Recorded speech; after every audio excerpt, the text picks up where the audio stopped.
इतवार का दिन सत्संग के लिए ही होता है, लेकिन आप लोगों की परेशानी ये है, नौकरी पेशा करने वाले लोग तो इतवार को ही आ सकते हैं, और इतवार का दिन हमने बीमारों के लिए नहीं, सत्संग के लिए रखे हुए हैं। वाणी स्वामी जी महाराज की थी, इसमें सभी बात कह दी। शुरुआत तो किस चीज से की कि सतगुरु आए जगत में, आए जग, दिया जग हिला, जागो रे मेरे प्यारे जागो। जागने और सोने में बड़ा अंतर है। आदमी जागता हुआ भी सोता है। जागने का मतलब चेतन हो जाना, आदमी को सब ज्ञान होता है उस वक्त में। सोए हुए आदमी को पता ही नहीं होता क्या हो रहा है क्या नहीं हो रहा। इंसान होके जिस काम के लिए आए थे वो काम भुला दिया, इसलिए हम सो ही गए। काम क्या था? प्रभु की भक्ति करने का था। भक्ति क्यों करें कि इस जीव को बहुत भारी दुख है जन्म मरण का। ये बार बार जन्म लेता है, मरता है, लेकिन इसको याद नहीं रहता। गर्भ में होता है तो ये कबूलता है इस चीज को, जब तक इसको याद बनी रहती है कि इसने क्या क्या पिछले जन्म में दुख भोगे हैं, और अब इंसान का चोला किस लिए मिला है। तो वाणी में समझाया गया है कि अपने जो भूल भरम की नींद है उसको त्याग के, और इंसान ये समझ ले जाग जाए। जागने से मतलब है कि प्रभु के भक्ति के काम में लगे। परंतु यहाँ तो काल ने जो जाल फैलाया उसमें फंस जाते हैं। लेकिन उसको फंसाने के लिए क्या करते हैं कि लालच देते हैं उसको। पक्षियों को दाने का लालच देते हैं, मछली को छोटे से मांस के टुकड़े का देते हैं, बड़े जानवरों को पकड़ने के लिए, शेर का शिकार करने के लिए, बाघ का शिकार करने के लिए वो लोग बकरी को जंगल में जाके बांध देते हैं, उसके आसपास जाल लगा देते हैं। वो सोचता है कि मैं इसको पकड़ूंगा जाके इसको, क्योंकि वो उसका आहार है उसको खाने के लिए। लेकिन उसको ये नहीं पता कि ये तेरे साथ धोखा है। उसको पकड़ने के लिए जाता है, उसमें फंस जाता है। पक्षी चोगा चुगने के लिए जाता है, उसमें फंस जाता है।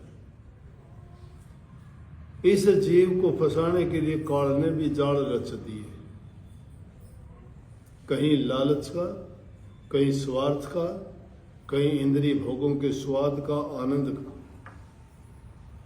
और ये जीव उस चीज को छोड़ के उस पक्षी की तरह खींचा चला जाता है कि मेरे लिए चोगा बड़ा सुलभ मिल गया, ढूंढने की जरूरत नहीं है। ये नहीं सोचता कि तुझे फंसाने के लिए जाल है। ये काल ने इतना प्रपंच रच दिया कि जीव सोचता है कि हाँ सब मेरे लिए है, मेरा सुख के लिए, मेरे आराम के लिए, मेरे स्वाद के लिए, मेरे आनंद के लिए। और जिंदगी को पाके बड़ा खुश रहता है कि देखो मुझे सब आनंद भोग पदार्थ प्राप्त है। परंतु ये नहीं सोचता कि जिन चीजों को तुम पाके आनंद और खुशी लेना चाहता है वो बाद में दुख में बदलेंगे। इसका परिणाम बहुत बुरा होगा। फिर 84 में जकड़े जाओगे। लेकिन भूल हम नहीं देखते। शराब पीते हैं, दूसरे नशे करते हैं लोग, सुल्फा, गांजा, भांग, अफीम, चरस, बर्बाद होते हुए देखते हैं। नौजवान बच्चों को बुरी लत पड़ जाती है। घर वाले आते हैं बेचारे कि सब कुछ बर्बाद कर दिया। अरे सबसे कीमती तो इंसान का जीवन है। आदमी का धन गया, कुछ नहीं गया, लेकिन इंसान का स्वास्थ्य चला गया, सब कुछ गया। क्या करेगा? जिस इंसान का स्वास्थ्य सही नहीं है वो क्या करेगा? रोग लग गई, बीमारी लग गई, कोई बुरी आदत लग गई, उसका गुलाम बन जाता है, उसको कुछ नहीं चाहिए। जवान उम्र में चेहरे खिले हुए होने चाहिए इस फूल की तरह से, लेकिन जवान जवान बच्चों के मुरझाए हुए चेहरे देखोगे, टाइम से पहले मृत्यु हो जाती है। उनको किसी चीज का शौक नहीं, ना पढ़ाई का, ना लिखाई का, ना रोजगार का, ना कोई और कोई चीज अपने जीवन को ऊंचा उठाने का नहीं,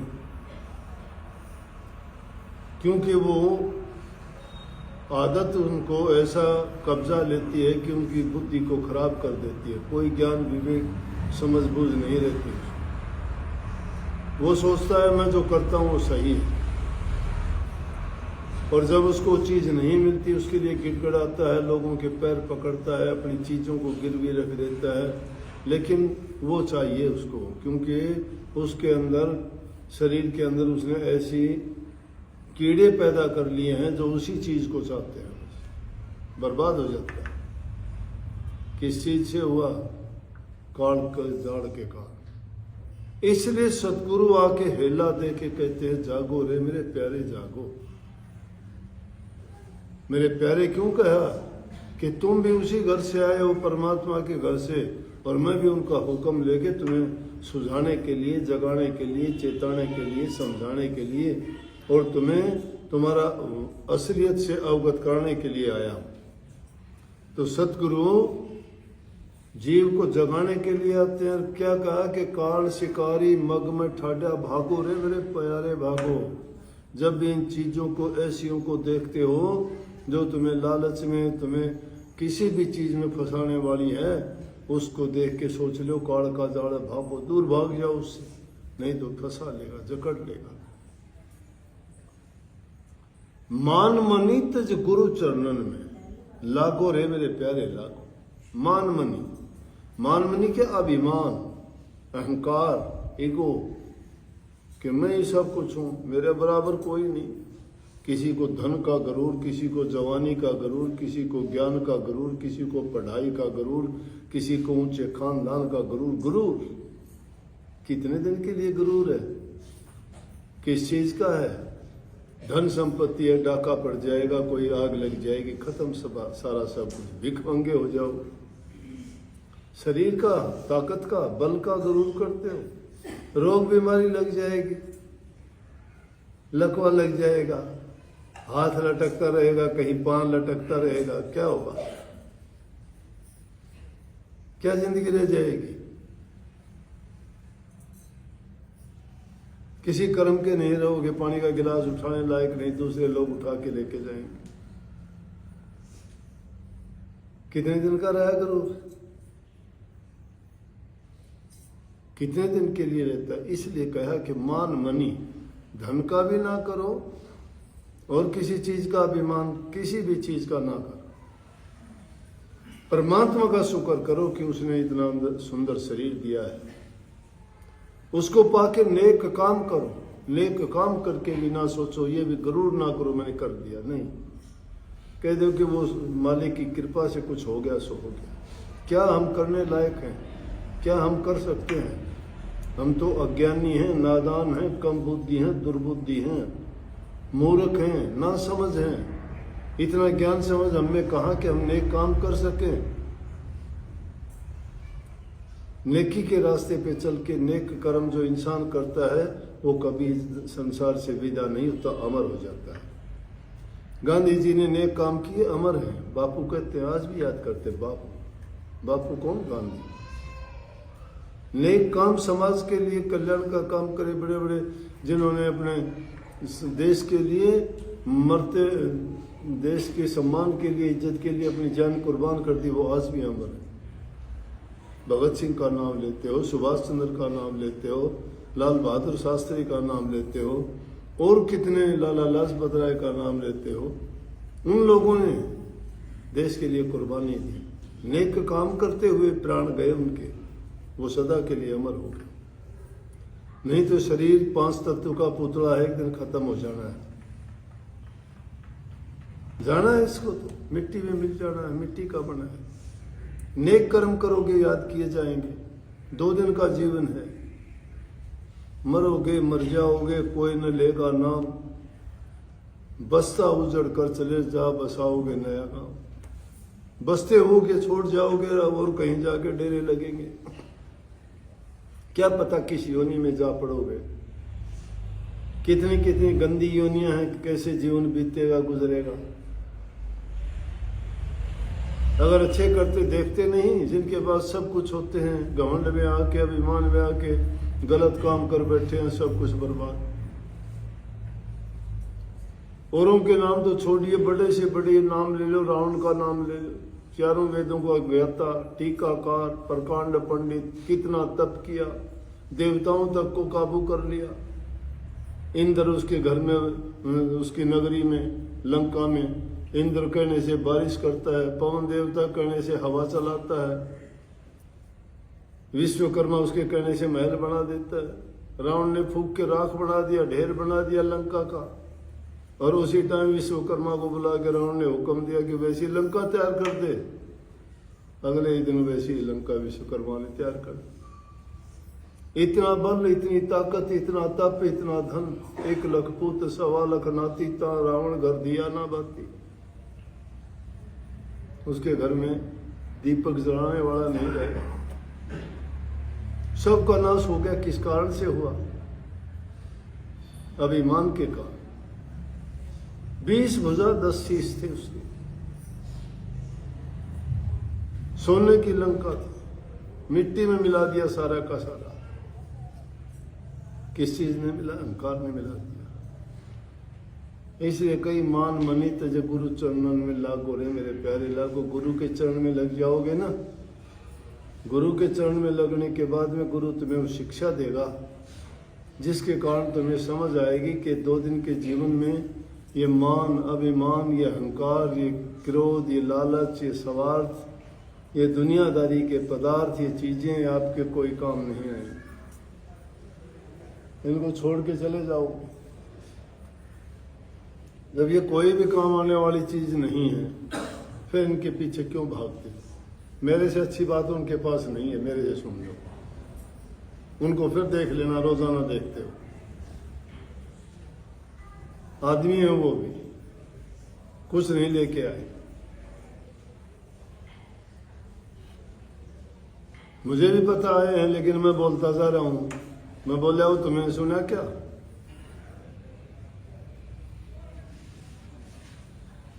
यही भूल है इंसान का, यूं भागता है। मतलब की चीज छोड़ देता है, बेमतलब की चीज की ओर भागा चला जाता है, भटक जाता है। भटको मत। इस दुनिया में अनेकों चीज ऐसे आएंगी जो तुम्हें भटकाएंगी। उस भटकाव से बचना है और गुरु के वचन को, गुरु की आज्ञा को मान के उसमें चलोगे तो तुम्हारा जीवन सफल हो जाएगा। ये है गुरु का जगाना।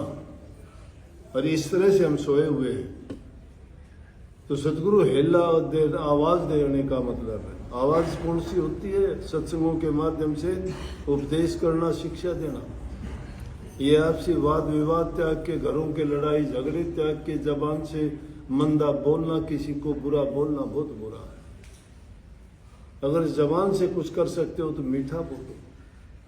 मीठा बोलने वाला दूसरों को भी अपना बना लेता है, बुरा बोलने वाला मित्र को भी दुश्मन बना देता है। अच्छे लोगों की संगति करोगे, अच्छे बन जाओगे।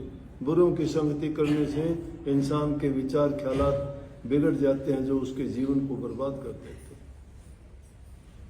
नेक इंसानों का संग करो, नेकी किया करो, भलाई के काम करो। बूढ़े बुजुर्ग, माँ बाप, सास ससुर, उनकी सेवा करो, इज्जत करो। दीन गरीब दुखी की मदद करो। इससे बढ़ के कोई धर्म नहीं है दुनिया में।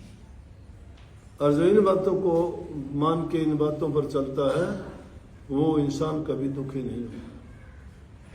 उसको परमात्मा की तरफ से आशीर्वाद मिलता है। वो कहता है मेरी संतान को जो खुश रखता है मैं उससे खुश हूं। परमात्मा की संतान हम सब हैं। आपस में तुम एक दूसरे का विरोध करते हो, थोड़े से जीवन के कारण किसी से झगड़ा, किसी से लड़ाई, क्या मिलेगा? तुम्हारा दिमाग खराब, अगले की खराबी, दुनिया की हंसी तमाशा बन जाओगे। न तुम्हारे हाथ पल्ले कुछ, ना और कुछ। रोते रोते आए थे, रोते रोते जिंदगी फिर गुजार दोगे। इसलिए आदमी को थोड़ा संयम और धैर्य रख के देखना चाहिए। अगर तुम धैर्य रखोगे सारा का सारा अच्छा हो जाएगा वक्त आने में। जल्दबाजी ना करो। कोई भी काम करना हो तो उसके बारे में अगर है बुरा काम है सोचो, 2 बार सोचो, 4 बार सोचो, उसके बाद करो। लेकिन नेक काम करना हो तो देर ना करो, क्योंकि मन है ये पता नहीं कब बहका देगा।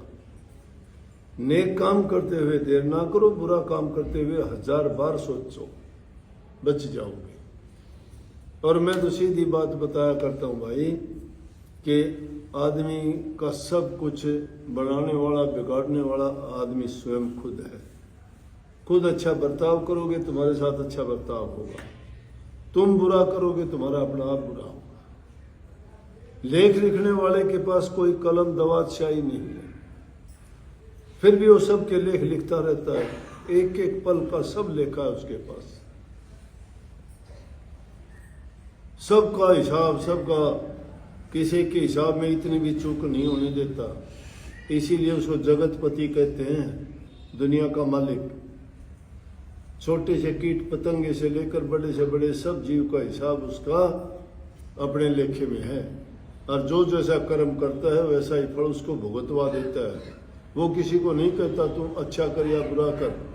लेकिन हाँ, संत सतगुरु की महिमा, गुरु की महिमा इसलिए गाई है कि गुरु कहता है तुम्हें ये ना करो, ये गलत है, ये बुरा है। अच्छा करते हो तो कहते हैं हाँ ये नेक है, अच्छा है, अच्छा किया करो, परिणाम अच्छा होगा। इसलिए गुरु का वचन हमें सुधारता है, जीवन को बनाता है, संवारता है और उससे हमें खुशी मिलती है। तो भाई सब कुछ अपने हाथ है। जैसा भी बनना चाहो, जैसे भी करना चाहो करोगे वैसा ही आपको मिलेगा। सबको आशीर्वाद। बहुत बहुत सबको आशीर्वाद। राधा स्वामी।